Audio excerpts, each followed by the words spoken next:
oil sheen is moving into Ketchimack Bay tonight. Residents in the village of Port Graham are trying to boom off what they can. Right now, it is the current that's sweeping the finger-like patches of oil toward the Cook Inlet. Oil has now been spotted washing up on the Chugach Islands, but for the most part, the large globs of oil seem to be staying offshore. Crews have boomed off the hatchery at Tutka Bay, just north of Port Graham, across the bay from Homer. Further south, oil has been reported washing up on the Barren Islands, just off Kodiak. That area is home to more than 6,000 sea lions and 650,000 seabirds. Kerry Kerrigan joins us live now with the latest on where the oil is. Once again, being pushed by the currents. The winds are still coming out of the east and reported around 15 knots through tonight, which means if they're pushing out of the east, they're pushing oil towards the Kennedy entrance, which again is not good news. Heavy oil, the good news is there is not heavy oil reported towards the Kennedy entrance and around that end of the Kenai Peninsula. Well, let's take a look. Back to the maps we go to show you what's happening. Last night now we had the maps and we showed you that there was oil as far as Pearl Island, which is the center island of these three. It's Elizabeth Island out on the far western side of the Chugach Islands, then Pearl Island, then over to East Chugach Island. Now, last night we had oil reported this far, heavy oil. There's still heavy oil out this far, but now there's sheen up around the edge of the peninsula and up as far as English Bay. Seldovia here, and Homer is over here, and this is the way the currents go. They come up, eddy through the Cook Inlet, and then push down to the far side of Kodiak Island. The Barren Islands are right down here. There have been reports of some sheen down here, but also they think part of that may be that there's algae blooms up in the water, so part of it they think is that, but they do have a projection map which says oil should be traveling this way if it is not here already, and soon we will have a confirmation one way or the other as far as oil moving down towards Kodiak, as there is another briefing tonight at 6:30. So at 10 tonight we'll know if there's oil actually moving towards Kodiak, but right now the main part of the sheen is moving around towards English Bay. And unlike the wind conditions, the currents are pretty steady, aren't they? The currents are steady, and the wind's blowing the same way the currents are moving tonight and into tomorrow morning. How quickly does that move?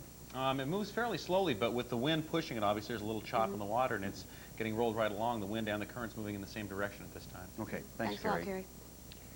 There has been a change in direction of cleanup efforts in Prince William Sound. John Tracy is standing by live in Valdez. John, a new phase in the cleanup began today. Tim and Laura, you are absolutely right. There is every indication, at least here in Valdez, that this cleanup has begun a new phase. The Department of Environmental Conservation reported today that some 3,000 beaches so far have been fouled by the oil spill. But for the past 2 days now, crews have begun an operation that just might help those beaches recover faster.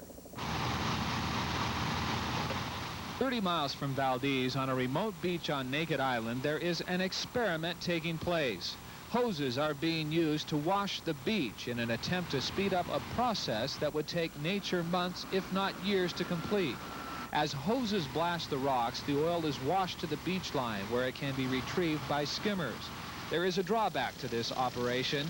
The same blast that removes the oil will also remove anything that might still be living on the beach.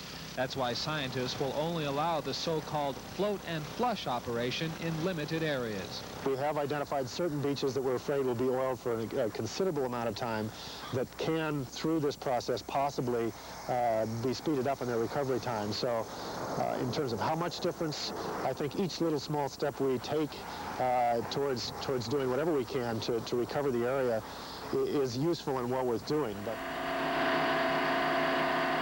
in the meantime, Navy skimmers today resume the job of skimming oil from Sawmill Bay. The tides and calm weather continue to keep the oil from the Sawmill Bay fish hatchery. Today saw the return of Coast Guard Commander Admiral Paul Yost, who came with fresh assurances from the Bush administration that everything that can be done is being done. Yost says overflights show him dramatic improvement, but he says the Alaska spill has also taught him that what happened here in Alaska could happen anywhere else. There's no contingency plan, whether it's San Francisco Bay, whether it's New York Harbor, whether it's Puget Sound. There's not a contingency plan that exists that would have addressed a spill of 50 million of 10 million gallons. Admiral Yost said today that he expects a comprehensive shoreline cleanup plan no later than Saturday. Now, that led some scientists here to stick their tongue firmly in their cheek and say that perhaps the Admiral was being a little too optimistic, but then again they said he's a new guy here. In another very significant development today, Exxon finally came up with $15 million in so-called upfront money to assess environmental damages and develop a plan for recovery. Yesterday, U.S. Interior Secretary Emmanuel Lujan publicly blasted Exxon for not coming up with that money after 10 days of intense negotiation. But this morning here in Valdez, the head of the National Oceanic and Atmospheric Administration, NOAA, Dr. William Evans, announced Exxon has indeed cut the check, the money to go towards not only assessing environmental damage, but to restoring Prince William Sound to its original condition. We are very pleased with this agreement. The $15 million does not represent a cap. It represents a floor, if you will. It is a down payment. We do not have the slightest idea of what the assessment is going to cost. Now, Tim and Laura, of that $15 million, apparently $8.5 million will be available in 3 days. The remaining $6.5 million will be handed out in increments of $1 million over after that period of time.